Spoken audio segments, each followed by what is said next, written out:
महाराष्ट्र राज्यामध्ये दापोली मतदारसंघ अव्वल बनवणार असल्याचं नामदार योगेश कदम यांनी सांगितलंय। शिवसेना नेते आणि माजी पर्यावरण मंत्री नामदार रामदासभाई कदम यांची शिकवण घेऊन राजकारणात उतरलो आहे। हा मतदारसंघ सुजलाम सुफलाम व्हावा या दृष्टीने कोकणाला भेडसावणारी पाणी समस्या कायमस्वरूपी मार्गी लागावी म्हणून माझे सातत्याने प्रयत्न सुरू आहे। पाणी प्रश्न मार्गी लागला तर शेतीपूरक व्यवसायाला चालना मिळेल आणि इथला तरुण वर्ग मुंबईकडे नोकरीसाठी वळणार नाही असं सांगत मंत्री म्हणून माझी जबाबदारी दुपटीने वाढली आहे।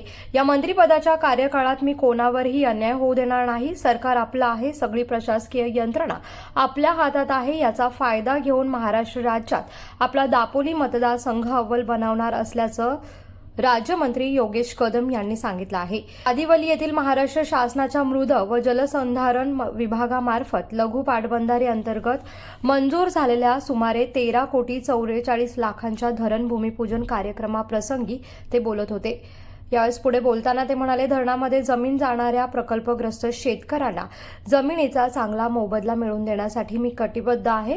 खेड येथील शिवतर धरणामध्ये देखील जमीन गेलेल्या शेतकऱ्यांना आपण सुमारे 9.5 कोटी रुपये मिळवून दिले आहे। तर येत्या काही दिवसात धरणग्रस्त शेतकऱ्यांना मोबदला देण्यात येणार आहे। तर कादिवली येथील धरणाचा आजूबाजूच्या पंचक्रोशीतील जनतेला निश्चितच फायदा होणार असल्याचं देखील नामदार योगेश कदम यांनी म्हटलं आहे। कोकणासह परिसरातील ताज्या घडामोडींसाठी सागर डिजिटलला सबस्क्राईब करा आणि नोटिफिकेशनसाठी बेल आयकॉनवर प्रेस करा।